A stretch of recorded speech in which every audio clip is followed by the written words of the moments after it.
po sir, alam niyo po, school zone to. Makikiusap na lang po ako sir. Kaya nga sir, kung makikiusap pa, doon lang po sa opisina. Sir, lang ako po sa kasi. Alis ako Ako sana. po yan, sir. Nakikita na namin. Sa'yo kahapon pa to.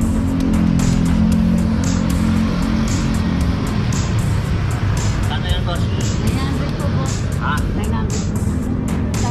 Natin kinagsan na kung saan pwede tayo magparada. Ngayon po, 2023 na, sumunod po tayo sa batas trapiko. Huwag po tayo maging pasaway. Yun lang po, salamat.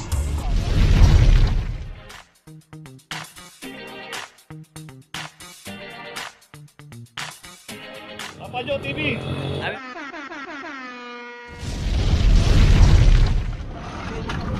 Location natin Dos Castillas, corner Florentino Street. Dito yung isang Toyota Vios. Ito dito sa kahaba ng Dos Castillas sa pay parking. Dito yung pinaradahan ng Vios. Street corner na. Pati nga yung daanan ng PWD na harangan na. At ito wala rin ticket. 0024.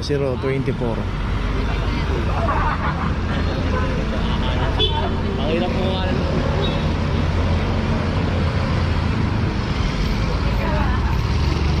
So kung paparada tayo, ayusin natin yung ating pagparada ng sasakyan. Pag po natin iparada ng ganito, iayos natin kung may mga slot pa dyan. Hanapin natin yung parking attendant, magpa-assist tayo para mag-guide tayo kung saan pwedeng pumarada.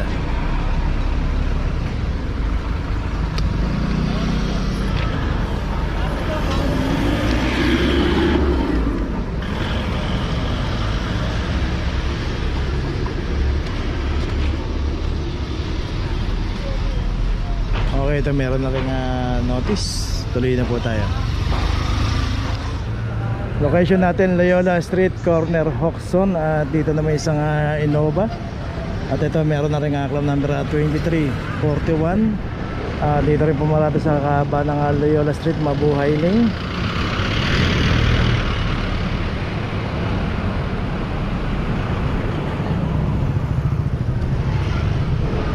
Dito po kasi pagka inabutan yung ating sasakyan na walang driver at naka-obstruct sa Mabuhay Lane at naklam dyan ng hindi dumating ang driver o hindi inabutan, matik na po yan. Okay, ito may notice na rin. Tuloy na po tayo. Okay, may party pa. Okay, din natin P. Marcal, corner Carola Street. Dito isang SUV rito, isang PGA cars. At ito wala rin driver. Dito rin sa kahaba ng P. Marcal, Mabuhay Lane at clamping zone. Dito po pagka inabot po tayo, isang Audi. Dito wala rin driver to, kaya naklampong isang Audi. Kaya kung paparada po tayo, wag po tayong pumarada rito sa kahabaan ng Mabuhay Lane. Ayun si Kuya, magmamaniobra na rito. Okay, tuloy na po tayo. Location natin Quinto Street, corner Loyola Street. Dito naman yung isang Vios. Dito nakaparada sa may tapat ng Legarda Elementary School, school zone. Okay, ito meron ng clamp 0025. Sa isang Ford EcoSport dito. Dito rin sa kahabaan ng Quintos 1, side parking lang, 2369. So yung pinaradahan nito bawal. Dapat dito lang tayo pumarada sa left side.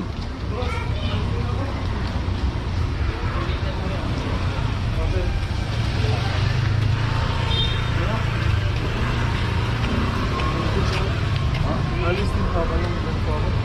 Alis ka? Opo. Kaso na, nakakwanta po yan. Nag-usap mo na ako. Ito. Sensya na po sir ha. Sir, makikausap lang po ako. Sensya na po sir ha. Alam niyo po, school zone to. Makikiusap na lang po ako sir. Kaya nga sir, kung makikiusap pa, doon na po sa opisina ha. Pwede niyo akong pagbigyan muna ako eh. Makikiusap lang po sana ako eh.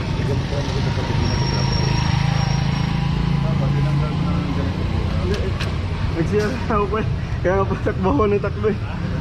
Nag-share sa ako nag-share ka. Dun. Tapos nilipat mo. Hindi ako dito. O, pwede naman po. Saan na lang natin yan? So, ayun, nag-CR si Kuya pero naabutan po kasi yan pa. Dito kasi makikita naman natin na one side parking policy. At pag may nakita tayong walang mga pumaparada, huwag na po tayong pumarada. Okay, tuloy na po tayo. Location natin, Felix Huertas, corner Malabon Street. Dito yung dalawang sasakyan dito na makaklam. Non-paying.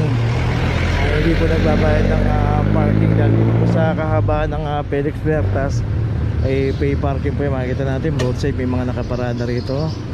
So dalawang sasakyan dito. Ito kagaya ito isang Honda Brio 2375 at saka dito isang Lexus yayamanin pero hindi nagbabayad ng parking 2367. At yun nga no, ang mamahal po ng mga sasakyan gaya na for example na lang po yung Lexus, napakamahal po yan para nakakapanghinayang po kasi kung dito lang natin ipaparada sa kalsada yan kasi posible pong madamage dito yan, pwedeng magasgasan, pwedeng masagi. Napakamahal po ng sasakyan. Dapat pagka ganyang mahal ang ating mga sasakyan, mamahalin, yayamanin, dapat yayamanin ng garahe niyan. Iingatan po natin yan kasi syempre pagka nasagi o nagasgasan po dito yan or kaya nahuli o naklam dito yan o paano pa kaya kung matotob yan, diba? Nakakapanghinayang. So ito meron na rin notice yung Lexus saka yung Honda Brio. Okay, tuloy na po tayo. Location natin, Dapitan Corner, Don Quixote. At dito naman isang Subaru. Dito makikita nga natin pagkakaparada ng Subaru, nakabalagbag dito. Dito pwede niya namang iayos. So kung ang ginawa niya pagkakaparada, nakagalito po, pahalang. Kaysa naman na nakagaito yung pagkakaparada na halos naharangan na yung daanan ng tao rito. At ito meron na rin aklam number 2375.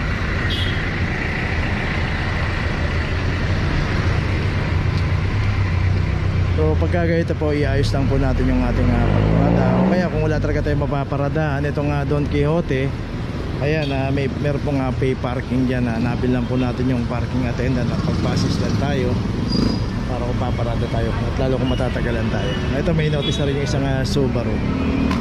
Okay, tuloy na po tayo.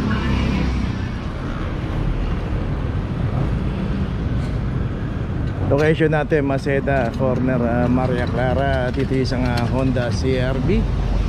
Dito nga makikita nga natin dito, merong ayun, nag-doorbell na si Kuya dito sa tapat ng mismong garahe nito pero hindi naman pinasok doon sa loob, dito pa pinarada kaya dito nadaanan din ng clamping operation. Dito na-clamp na 2372. At kung meron naman tayong garahe, wag na ho nating itambay dito kasi mas risk po yan na maklamp dahil dito sa kahabaan ng Maceda mabuhay lane. Kaya iwasan po natin pumarada rito. Ala Maria Clara. Boss, Maria share Clara. lang ako. Maria Clara? Share lang ako boss kasi. Alis ako Hapon pa sana. po yan, sir. Nakikita na namin. Siya yung kahapon pa to.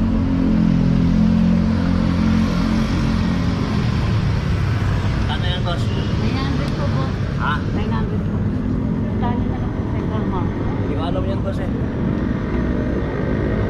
So yun, talaga naman nag-CR lang, aalis na pero nakita natin yung itsura, nakaubad, walang tsinelas. Tapos hindi alam, papunta ng Central Market. At ito pa yung isang sasakyan din dito.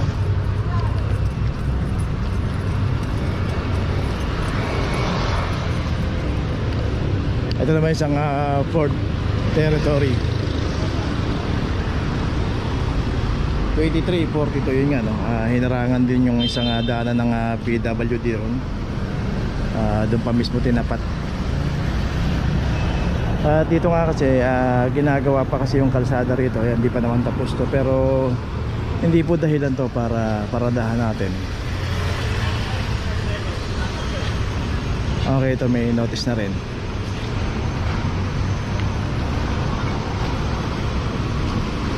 So kahit sibin natin inuukay yung kalsada at tinamaan yung ating mga tapat, no? Pinakamainam po niya na umana po tayo ng pwedeng paradahan na hindi tayo naka-obstruct sa mga mabuhay lane. So hindi po obligasyon ng ano yan, ng operation yan. Obligasyon po natin may-ari ng mga sasakyan yan. Okay, tuloy na po tayo. Location natin Maceda, corner Maria Clara. Dito isang Honda Civic. Ito meron na rin claim number 2374. At ito wala rin driver. Dito naman po kasi na po yung aabutan na walang driver, naka-obstruct yung ating sasakyan. Matik na po yan.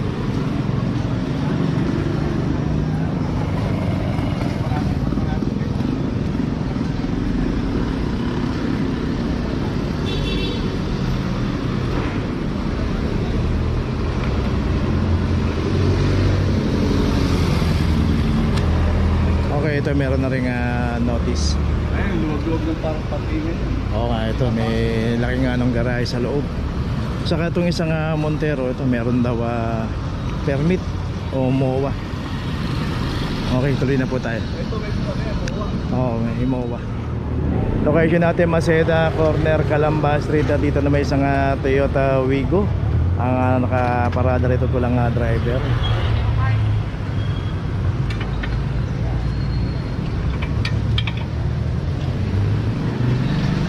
005.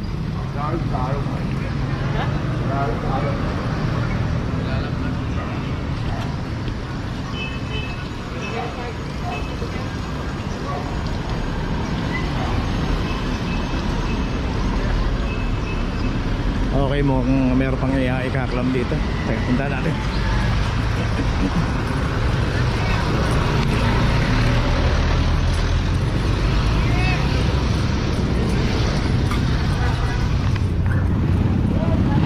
Ito naman isang Fortuner.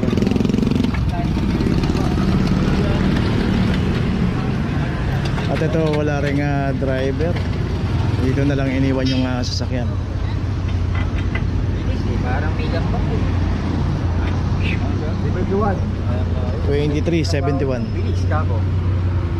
Walang pagod. Saan na kami? Doon sa ano lang. Tambok. Central Market. Central. Saan talaga na? Double ka. Garahe po. Thank you. Ay, dapat sa garahe. So sila kuya rito, hindi naman sila yung may-ari ng sasakyan. Yun nga, sabi nga nila rito, bigla na lang iniwan dito yung Fortuner dito. So dalawa yung naklam dito, isang Wigo sa isang Fortuner. Magdamag na ng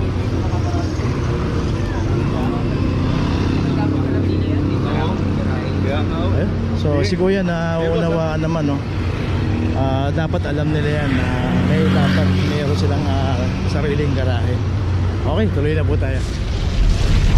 Okay, nandito na ngayon tayo sa opisina ng clamping sa impounding dito sa Central.